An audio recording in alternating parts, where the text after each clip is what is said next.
اب اس وقت ہمیں ڈاکٹر کے جانا ہے اور وہ اتنے پیسے لے گا، بعد میں اینٹی بایوٹک لکھے گا اور وہ اتنے کی آئے گی اور کل چیزیں بن جائیں گی 300 کی، اور فی الحال ہم نہیں دے سکتے.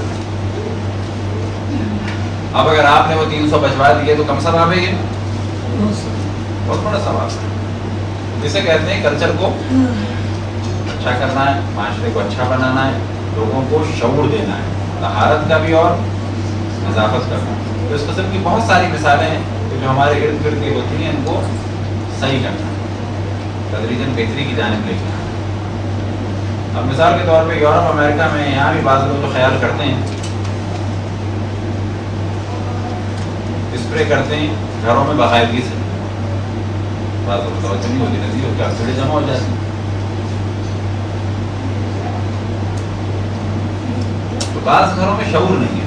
ڈینگی وائرس کا پرابلم چل رہا ہے، ہزاروں روپے خرچ ہو رہے ہیں کس سے؟ بھائی کی شادی کے، بہن کی شادی کے، بھانجی کی شادی ہے. چچا یہ بات ضروری تھی کہ جاری لگا دیتی، یہ ضروری تھی. بیوی سے پوچھا جائے تمہارا بچہ جو ہے وہ ڈینگی وائرس کا شکار ہو جائے یہ زیادہ بہتر ہے کہ خطرہ اس کا بھی ہے، یہ پیسے شادی میں لگیں یہ بہتر ہے. اب ڈاکٹر کو اکثر کہیں گے نہیں شادی ضروری، جبکہ ضروری کیا چیز ہے؟ یہ ضروری تھا، جاری لگتی. بیوی کو کہنا چاہیے تھا کہ نہیں میں کپڑے دوسرے پہن لوں گا، اس میں جاری لگ جائے تو بہتر ہے، میری جان بھی بچے گی، آپ کی بچے گی، بچوں کی بھی بچے گی. لیکن اگر اس کو وائرس کا پرابلم ہو گیا ڈینگی وائرس کا تو کتنا خرچہ ہوگا؟ لاکھوں میں خرچہ ہو جائے گا. یہ خرچہ کتنے کا ہے جالی کا؟ سینکڑوں میں. کیا ضروری ہے کہ جب آپ کھڑکی پہ لگائیں تو پورا اس کے ساتھ بڑھائی کو بلائیں اور وہ والا کام کرائیں؟ جب آپ ضروری ہے؟ ضروری نہیں ہے. جالیاں لا کے آپ تھوڑا سا لک خراب ہوگا، خود لگا دیں لکڑی سے کسی چیز، گھر تو لگائیں، بعد میں اس کو صحیح کر لیں. یہ والا شعور ہمارے نہیں ہے، نہ زندگی گزارنے کا صحیح، نہ صفائی ستھرائی کا، اور نہ ہی یہ طہارت نجاست کا اور نظافت. ایک کوشچن ہے سر، اکثر یہ ہوتا ہے جیسے کوئی ہمارے میں کوئی تکلیف وغیرہ ہوتی ہے تو جن کے چھوٹے بیبیز ہوتے ہیں مطلب 2-3 منتھس کے، تو وہ لوگ واش بیسن میں ہی ان کو واش کروا دیتے ہیں، تو کیا وہاں پہ پھر ہم وضو کر سکتے ہیں؟ وہاں پر جو ہے دیکھیں وضو میں مکروہ ہے جگہ وہ یہ کہ پیشاب اور پخانے کی جگہ یاد ہے. اب ہم جب اس بات کو کلیئر نہیں کہتے تو کیا کہہ دیا جاتا ہے؟ Bath room. باتھ روم میں تو بہت بڑا باتھ روم آ گیا، اتنا بڑا باتھ روم بھی تو باتھ روم ہے. لیکن جو مکروہ ہے وہ خاص پیشاب اور پخانے کی جگہ. تو سر وہ واش بیسن میں واش کروا رہی ہے تو ہم وہاں پہ وضو کر سکتے ہیں؟ ہاں واش بیسن میں واش کرا دیا آپ نے، پاک کر لیا تو کر لیں، وہ ہر دفعہ تو نہیں کرتے. اب یہاں سوال ہو سکتا ہے کہ واش بیسن میں بچے کو دھلایا جا سکتا ہے؟ اگر آپ کو پانی کے مسائل پتہ ہیں تو جس طرح سے واش بیسن میں جس ہاتھ دھویا جاتا ہے ایسے بچے کو بھی دھلایا جا سکتا ہے، کوئی مزاحمت نہیں. لیکن کیا اگر پانی کے مسائل پتہ ہیں تو آپ نے ایسے نل کے نیچے پانی لگا کے ادھر ادھر ایسے پھیلا دیا اور آپ کو یقین ہو گیا کہ جیسی پانی جگہوں پہ آپ نے پھیلایا ہاتھ سے تو کیا ہو گیا؟ وہ پاک ہو گیا. تو شرم کوئی ممانعت نہیں ہے بیسن میں بچے کو دھلانا، کوئی موضوع گزارنا نہیں. بلکہ اگر بعض دفعہ بچے کے لیے خطرہ ہے کہ اس کو باہر لے جائیں گے، خطرہ ہو جائے گا، بیسن میں دھلا کے اس کو پاک کر دیں. لیکن آپ کا سوال ہے اس کے بعد وضو کرنے کا، اگر وہ پاک جگہ ہے تو وضو ہو سکتا ہے. وضو مطلوب ہے ایسی جگہ پہ جہاں پر جو عموماً پیشاب پخانے کے لیے استعمال ہوتی ہے. اب پھر میں عرض کروں کہ ہم ایسی جگہ کو کیا کہتے ہیں؟ باتھ روم کہہ دیتے ہیں. باتھ روم جو ہے وہ ہمارا 6x4 کا بھی ہو سکتا ہے اور باتھ روم اس کمرے جتنا بھی ہو سکتا ہے کسی. ٹھیک ہے، اتنا بڑا کمرہ جو ہے وہ بھی باتھ روم ہے، اس میں کہیں وضو نہیں ہو سکتا، کہا جائے گا اس میں بھی وضو ہو سکتا ہے. اور مخصوص جو پیشاب پخانے کی جگہ ہے وہاں پر کیا ہے؟ مکروہ. اگر کور کے مسائل پتہ ہوں تو مخصوص پیشاب پخانے کا جو فلیش ہے کیا وہ پاک ہو سکتا ہے؟ پاک ہو سکتا ہے. کیا اس میں ہر وقت گندگی رہتی ہے؟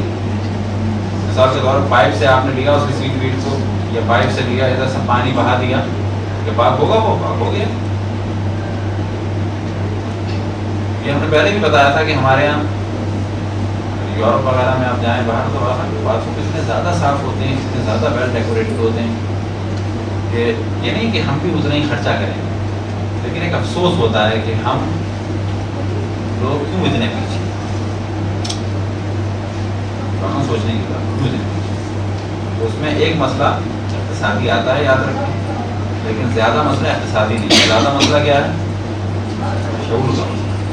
لہٰذا بعض دفعہ نظر آئے گا کہ 4-5 کمروں کا گھر ہے لیکن کوئی جگہ ایسی نہیں ہے جہاں بیٹھ جائے, کوئی جگہ ایسی نہیں جہاں پر بدبو. وجہ کیا ہے کہ محترمہ نہیں ہے, صفائی ستھرائی والے موڈ کی نہیں.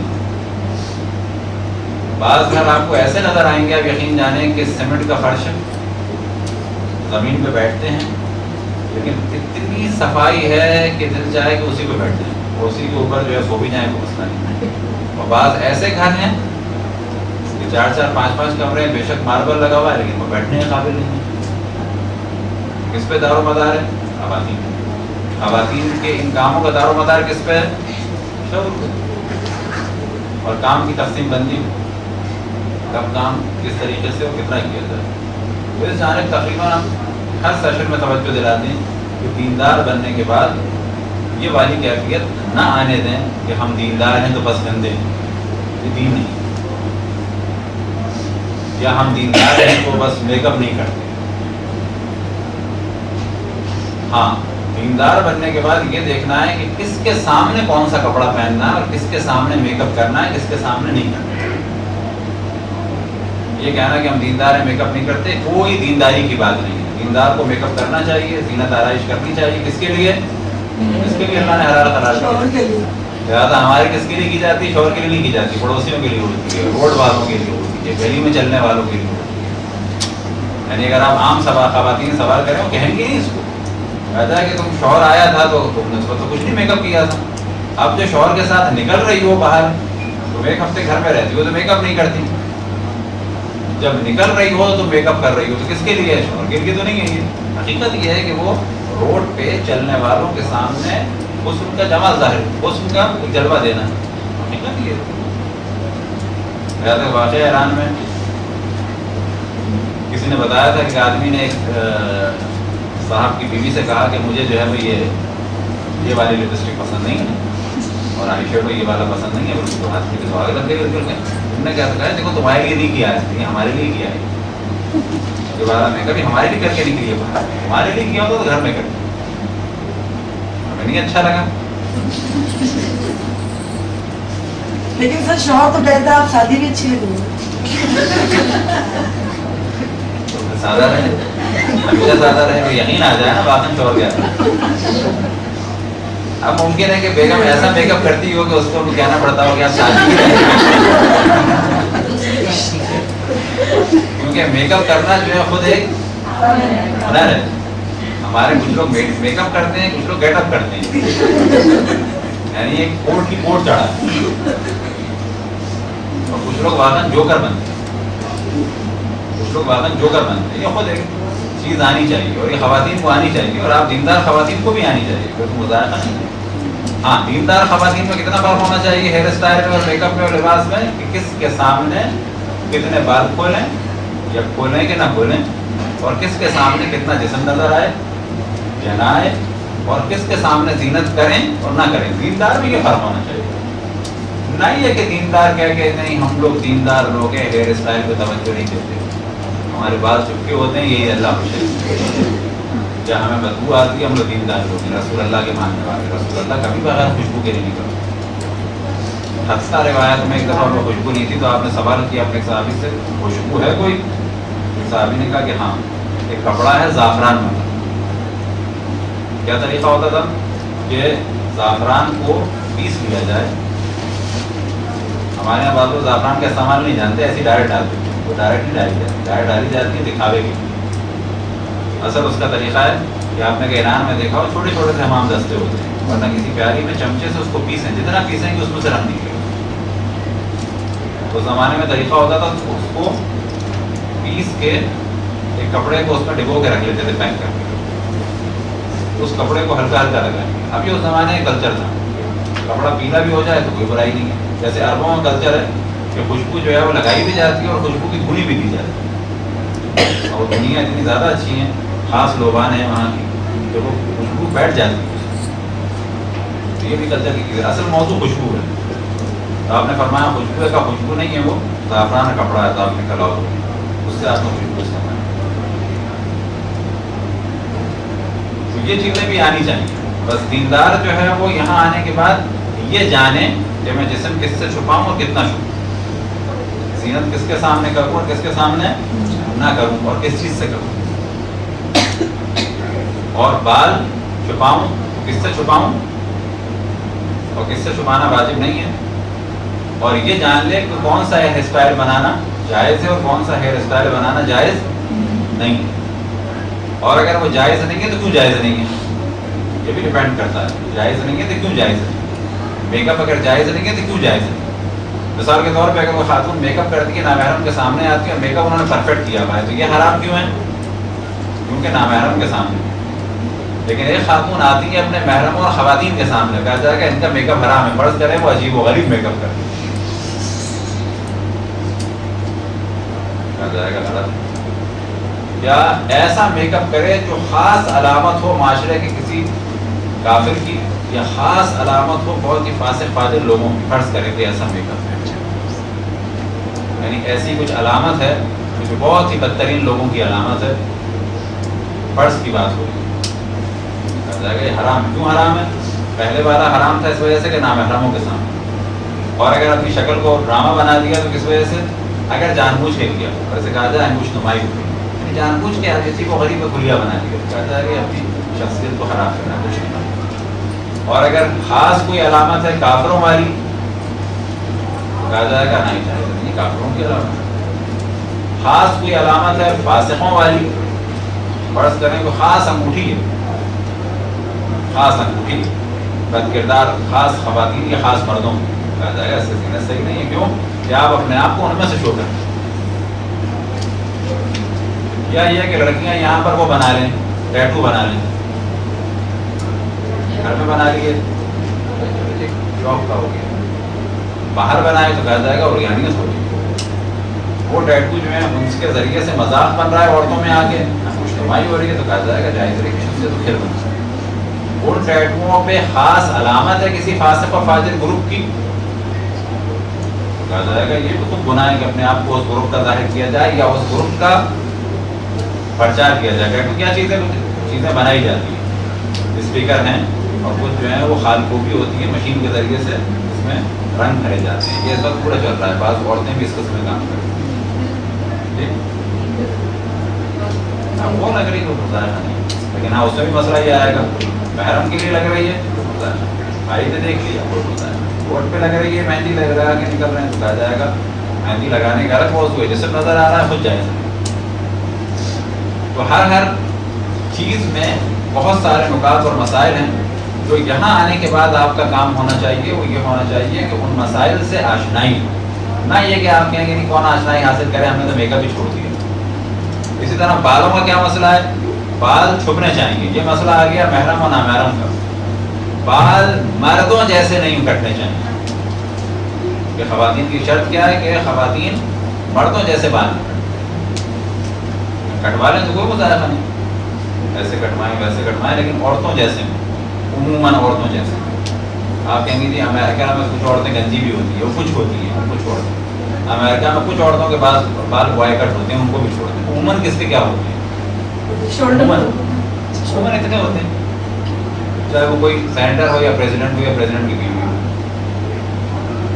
ورنہ کتنے ہوتے ہیں کوشش کرتے ہیں وہ لوگ اتنے ہو جو کونیوں تک آئیں, اگر ہیں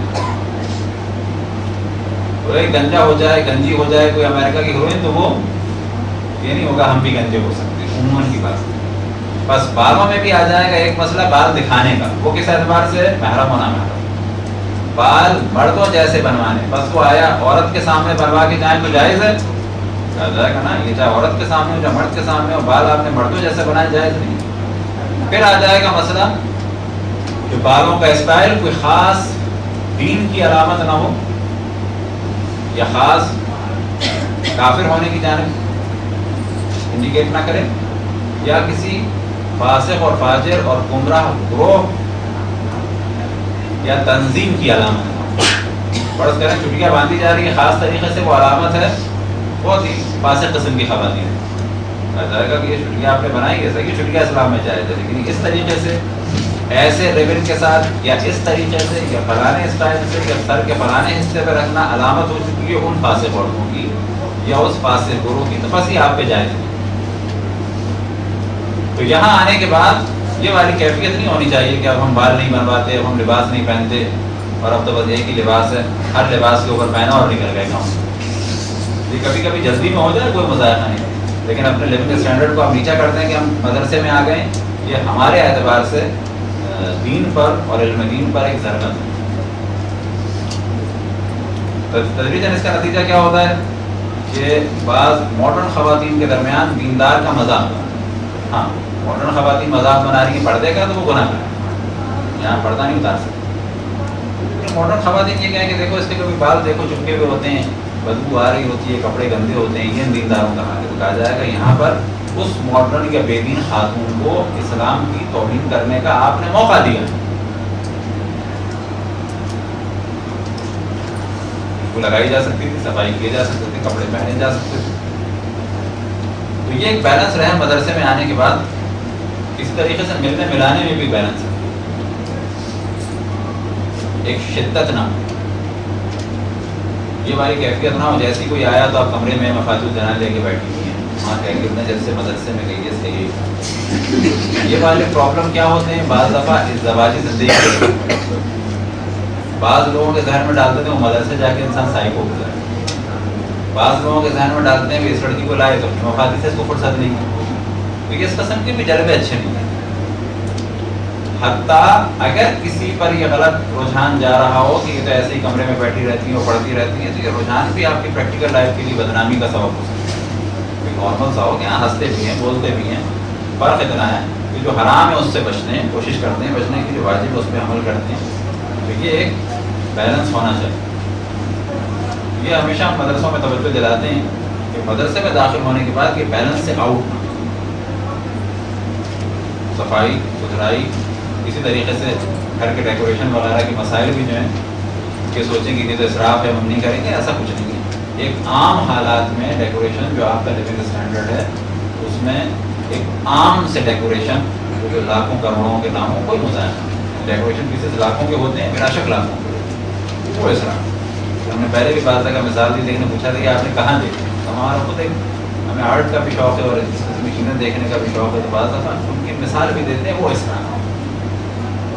مثال کے طور پہ جی آپ نے آسٹریا یا بیلجیم سے کوئی بہت ہی قیمتی گلدان منگایا ہے کرسٹل کا 1.5 لاکھ روپے کا، لیکن اس کے معنی یہ ہے وہ سادہ گلدان بھی گھر میں نہ ہو. ہم بہت دیندار ہیں، زیورات نہیں استعمال کرتے، یعنی واقعا انبیاء اور ائمہ کی ازواج زیورات استعمال نہیں کرتی تھی. حضرت جناب سیدہ زیور نہیں استعمال کرتی تھی.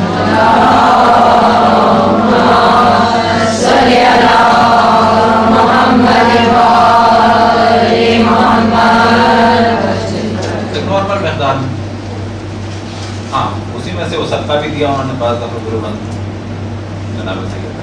لیکن واقعہ کربلا کے بعد جناب زینب نے مال مانگا ہے کہ ہمارا مال دیا جائے، جو اس میں سے فہرست بیان کی اس میں یہ بھی تھا کہ ہماری والدہ کا ایک عدد غلوبند، اس کا مطلب ہے ان کی موت کے بعد بھی وہ باقی رہا.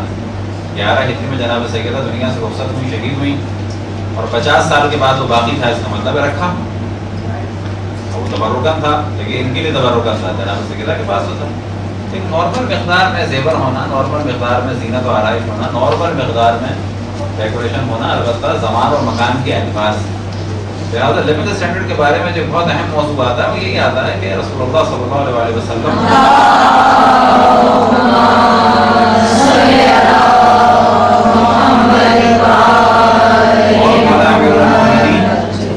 اور باقی ائمہ علیہ السلام، یعنی رسول اللہ صلی اللہ علیہ وسلم اور مولانا امیر المومنین کا جو زمانہ تھا وہ خاص زمانہ تھا جنگوں کا، اس پر لیونگ اسٹینڈرڈ بھی الگ.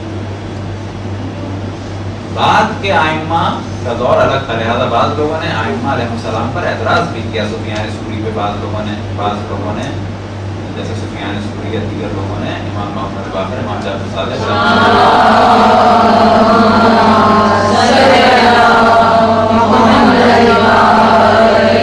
اعتراض بھی کیا کہ وہ صوفی مسلک تھے، پھٹے پرانے کپڑے پہن رہے ہیں، کہ آپ کے جد تو بہت متقی تھے اور آپ اچھے کپڑے پہنے تھے. امام نے فرمایا وہ الگ حالات، جنگوں کا زمانہ تھا، ہجرت کے بعد کے حالات، ابھی کا الگ زمانہ ہے. میں نے کپڑے پہنے نارمل کپڑے جو عام انسان پہنتا ہے، اور یہ میرے باہر نکلنے کے کپڑے گھر کے الگ. پھر اس کا امام نے لباس اس طرح اٹھایا کر دیکھو تم نے دکھانے کے لیے صوف پہنا ہوا ہے، صوف یعنی یہی بالوں سے بنا ہوا کپڑا، اندر تم نے اپنے نفس کے لیے کپڑے پہنے ہیں. معلوم ہوا کہ لیونگ اسٹینڈرڈ بھی زمان مکان کے حساب سے چینج ہوتا ہے. اسراف اس میں صحیح نہیں. تو اپنے بعد تو پہلی کلاس میں جو چیزیں بتائیں جب ہم گئے تھے ایک جگہ اچھی مارکیٹ میں، لیکن ہمارے دوست بھی ساتھ تھے تو ہم نے کئی چیزوں کی جانب توجہ دلائی کہ یہ چیز بہت مہنگی ہے. مثال کے طور پہ بیس کی تو ہم نے کہی بیس بہت مہنگی ہے، لاکھوں میں ہو گئی. انہوں نے کہا اتنی نہیں ہو سکتی، اپنے کام چلتے.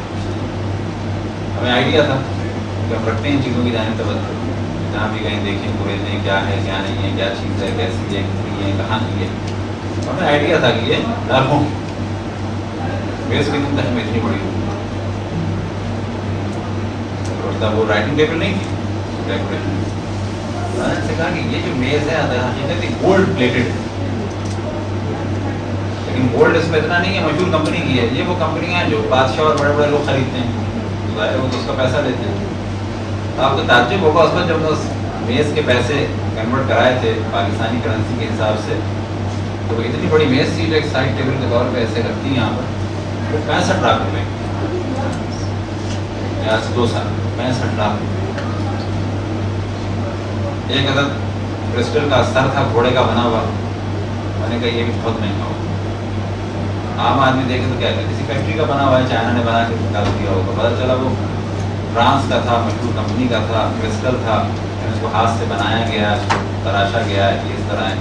وہ تقریباً اس کو جب نے حساب لگایا تو 16 لاکھ روپے کا صرف اتنا سا اتنا بڑا گھوڑے کا سر. ایسا ڈیکوریشن اگر ہم آپ کریں یہ اسراف ہے. ایسے ہی نہیں بازوں کو ہے وہی کہہ رہی ہے اسراف. جانور کا یا ہاں جانور کا ہے کوئی حرج نہیں ہے. زیادہ زیادہ نماز پڑھنے میں کرانا، ہم ڈیکوریٹ کرنا تھا. نہیں بات ہو رہی ہے کہ ابھی نماز کا مسئلہ ہے. نماز وغیرہ میں ڈیکوریشن کی وجہ سے کوئی اگر نماز کے سامنے ہوں یا پیچھے ہوں جیسے آپ کا فتویٰ ہے تو نماز میں کرانا رکھے جا سکتے.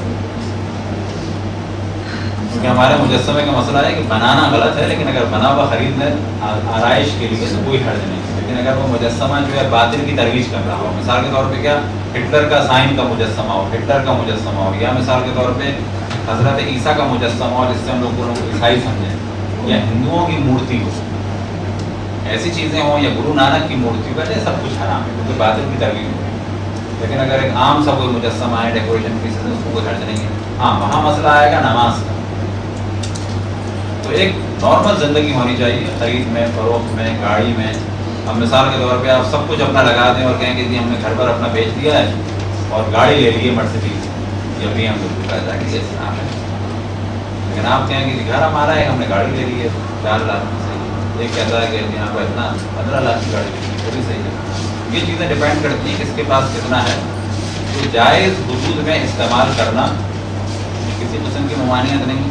جو اصل موضوع حرام میں استعمال نہ ہو، حرام کا مال نہ ہو، حرام سے نہ کمایا جائے، اور تکبر نہ کیا جائے، اللہ سبحانہ و تعالیٰ کو اس کی بندگی کو فراموش نہ کیا. یہ ایک ضمن گفتگو تھی کہ جو مدرسے میں آنے کے بعد بعض دفعہ لوگ بیلنس سے نکل جاتے ہیں، تو اس جانب توجہ رہے. تو کور اور قلیل پانی کا مسئلہ بیان ہو گیا، اور مختصر سا ایک دو اور پانی کا بھی بیان کر دیتے ہیں 4-5 منٹ میں. کہ جو مسئلہ کور پانی کا ہے وہی مسئلہ کنویں کے پانی کا ہے. فرق یہ ہے کنویں کا پانی کا تعلق اس سے ہوتا ہے زمین کھودتے ہیں تو وہاں پر کنویں کا پانی یا چشمے کا رنگ بو اور ذائقہ نہیں بدلنا چاہیے. بس اگر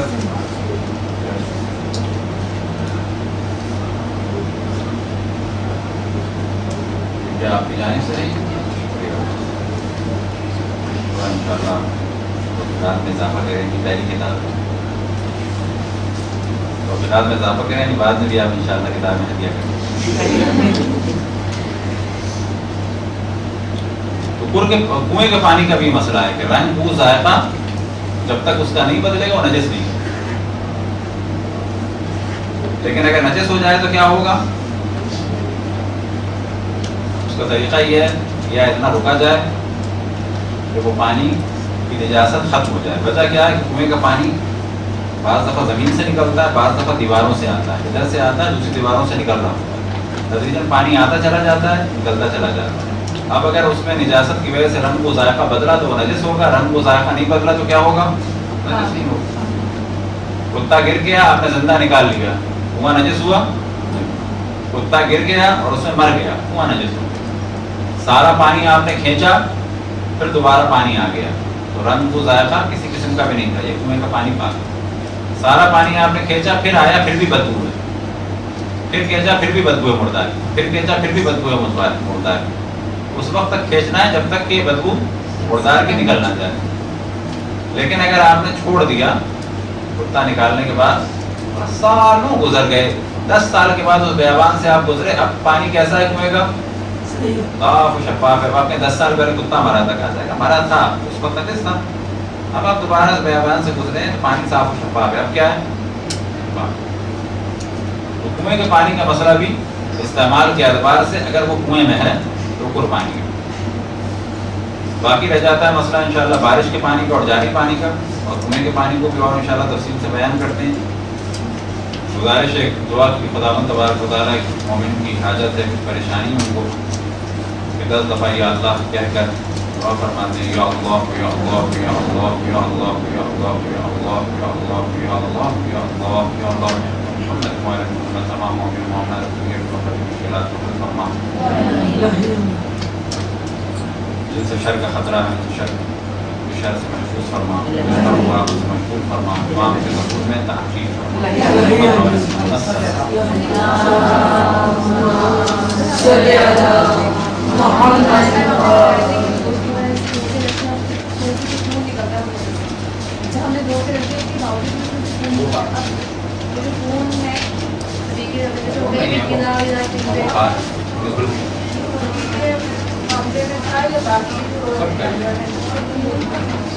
اندر جو پھول تھا وہ تو ویسے ہی پاک ہے، وہ نجس ہے۔ پاک ہوتا ہے، مرغی کی ہم نے مثال اس پہ دی تھی کہ جس لکڑی پہ اس کو کاٹ کے پوٹیاں بنائی جاتی ہیں، اس پر وہ بھرنے سے نجس ہوتا ہے، پہلے جو پھول نکلا تھا وہ نجس پڑا وہ نجس تھا۔ لیکن اب اس کی مثال ایسی سمجھ لیں کہ مرغی کو یا بکری کو آپ نے ذبح کیا تو جو خون نکلا ہے وہ کیا ہے؟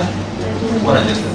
فرض کریں کہ آپ نے اس کی گردن کو دھویا اور دھونے کے بعد ٹانگا، یا یہ کہ مرغی کی گردن کو دھویا اس کے بعد اس کے بھر بھر گوشت دیے، اب اس کا مرغی کا صاف صاف گوشت نکلا، اس کو آپ نے اوپر سے دھو دیا، واضح مسئلہ، مرغی کے گوشت کو اوپر سے دھو دیا، دھونے کے بعد آپ نے پیٹ کو کاٹا اور اس کی آنتیں وغیرہ نکالی، اب اندر خون ہے، وہ خون کیا ہے؟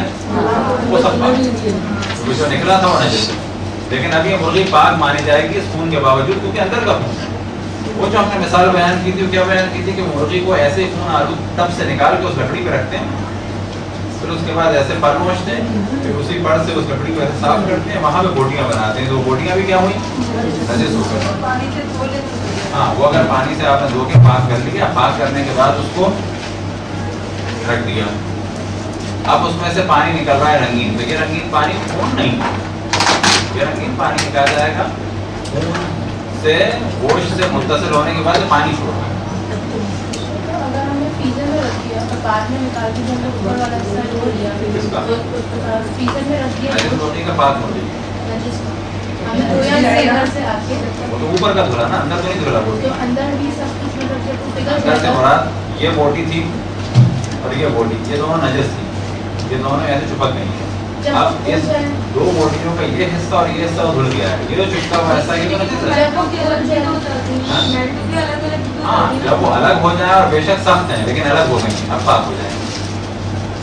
لیکن اگر آپ نے نجس رکھ دی تو نجس ہوگا، پھر آپ نے نکال کے ایسے اس کو پورے کو دھو دیا، یہ اوپر کے یہ حصے نجس اس کے پاک ہو گئے، اندر تو پاک نہیں ہوا، یہ ایک پرابلم ہوتا ہے۔ گوشت کا بھی یہ مسئلہ ہے، پاک کرنے کے لیے فقط پانی کھول دینا کافی ہے یا اس کو 3 یعنی پانی کھول کے ایک دفعہ دو دفعہ میں ڈال دیا کافی ہے، یا چھلنی وغیرہ میں، لیکن چھلنی کیسی ہو جس میں دھویا جائے وہ چکنی نہ ہو، سنک سے آؤ چکنا نہ ہو، لہٰذا بہتر طریقہ یہ ہے جب گوشت آپ کو دھونا ہو تو کوشش کریں برتن سنک سے نکال لیا، سنک کو دھو لیا کریں۔ وجہ کیا ہے کہ اگر وہ پہلے سے چکنا ہے اور وہاں آپ نجس مرغی ڈالی تو وہ چکنائی بھی نجس ہو گئی ہے، بڑا مسئلہ ہوگا، پھر جو آپ کپڑا استعمال کر رہے ہیں اس کو بھی پاک کرنا ہوگا، لہٰذا پہلے سنک کو دھو لیں، سنک بالکل ایک پاک صاف برتن کی طرح سے ہو گئی، اس میں آپ نے مرغی دھوئی، سارا پانی بہہ گیا، سنک بھی پاک ہے، مرغی بھی پاک ہو گئی، یا چھلنی میں دھو لیا۔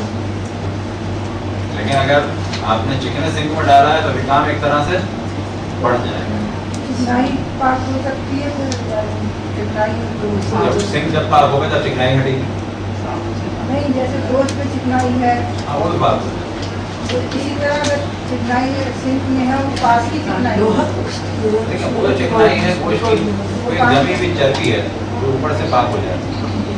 لیکن جو سنک کی چکنائی وہ تیل کی صورت میں اگر آپ نے اتنا گرم پانی ڈال دیا ہے یا اتنا پانی ڈال دیا ہے کہ چکنائی بھی ختم ہو گئی اور بہ گئی تو وہ بھی پاک ہو جائے گی.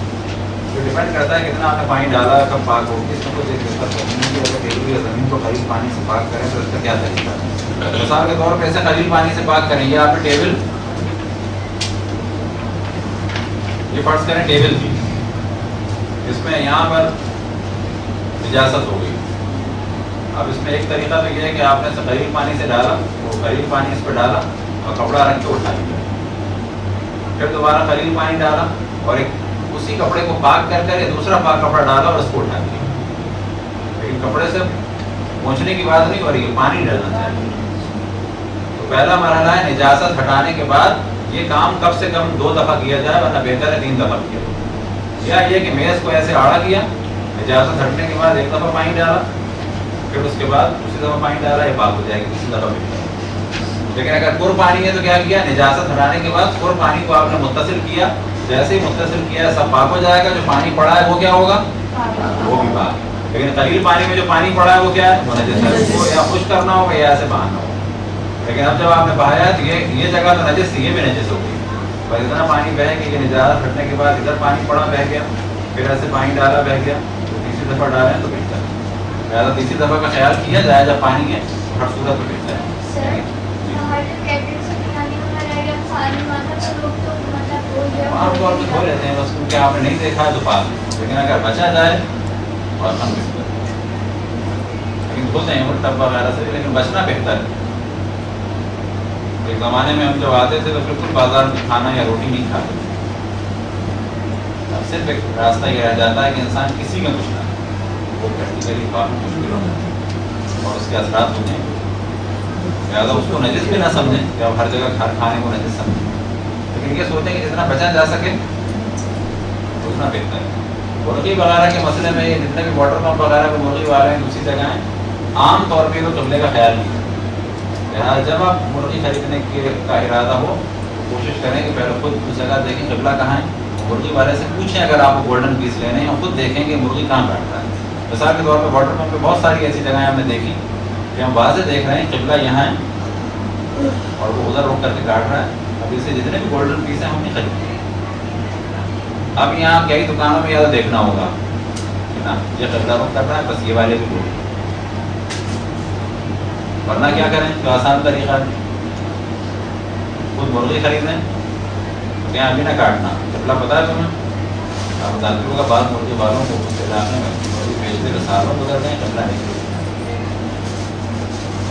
خود قبلے کا اپنے محلے میں اندازہ لگائیں گے, یہاں کاٹ ہلکا سا ادھر ادھر ہو, اس سے فرق نہیں پڑتا, لیکن خود کہیں کاٹ. اب جو کاٹی گئی کہ آپ کی بات میں حلال ہو جائے گی. اب اس میں قربانی دینی پڑتی ہے. قربانی کیا دینی پڑتی ہے, تو آپ کو گولڈن پیس اور گوشت لینے میں آسانی ہوتی ہے. گردن بھی ہے, پر بھی ہے, چھٹی بھی ہے. اس کے لیے آپ کو دیکھنا ہوگا کس نے قبلہ رخ کاٹنے کا اہتمام کیا. اب اگر وہ مرغی کوئی آپ کو کسی گھر میں آپ جائیں تو وہاں پر تحقیق کی ضرورت نہیں ہے, کہا جائے گا اس نے مسلمان کے بازار سے بھی یہ پاک. سوچ مسلم خود ایک موضوع ہے, سوچ مسلم مسلمان بازار. یہ جو ہم نے مسئلہ بیان کیا آپ خود دیکھ رہی ہیں کہ وہ قبلے سے ہٹا کے ذبح کر رہا ہے. اب یہاں کون سا احتمال دیا جائے, احتمال ہے کوئی دینے کا, خود سامنے نظر آ رہا ہے قبلہ یہاں ہے وہاں کاٹ رہا ہے. لیکن آپ کسی کے گھر پہ جائیں تو کیا کریں, جائے گا صحیح ہے مسلمان بازار سے لیا کافی. لیکن اگر آپ یورپ امریکہ میں کہیں گے تو کافی ہے کہ اس مسلمان نے لیا ہے, کہا جائے گا یہ مسلمان ہے, عمل کرنے والا شرابی مسلمان ہے. بے شک شیعہ ہے یا سید ہے یا سنی ہے یا دیوبندی ہے, شرابی ہے. اس کی کس چیز پہ یقین, ممکن مرغی بھی نجس لاتا ہوں, کافر سے لاتا ہوں. لیکن ہاں شیعہ ہے, یقین والا ہے, صحیح ہے. سنی ہے, یقین والا ہے کہ نا ہے سنی لیکن حرام حلال کا خیال کرتا ہے, اس کی مرغی کی صحیح ہے. پاکستان میں جو مسلمان ممالک میں اچھی چیز ہے وہ ہے سوق المسلم، یعنی مسلمان کا بازار، سلوات پڑھیں، امت پڑھیں۔